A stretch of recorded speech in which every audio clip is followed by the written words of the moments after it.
And I took a few steps towards him because he is, I know I couldn't hear anything. I couldn't hear my own voice. I couldn't hear anything but that ring, in my ears at the time. It was like the volume on the world had been turned down except for this ringing in my ears. Yeah, it's kind of like that opening scene in Saving Private Ryan. If you've ever, that's exactly how I tell people. There's a scene in Saving Private Ryan where a guy's in a building and they shoot a rocket into the building, and then it shows from his perspective, sort of stumbling back out of the building. Yeah. And I said someone who had been in that situation had to have advised for that scene, because that's exactly what it was like, I think they had a lot of good advisors, because it seemed like they nailed kind of not just, the violence of war, but the camaraderie, right?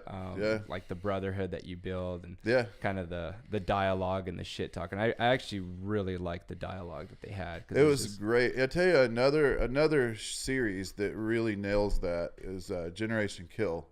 I don't know if you've seen Generation Kill, but that is, I've never seen anything that's more accurate to the sociology that happens inside a unit, And then what's really cool about Generation Kill is you get to see the interactions with like junior NCOs and their senior NCOs, and then everyone and their officers, all the way up the line, the officers with the other officers and the senior officers. It was actually a really well done miniseries. I thought it was great, and and I know those guys were Force Recon Marines, but it was just watching that from the perspective of just being an infantryman in the Army.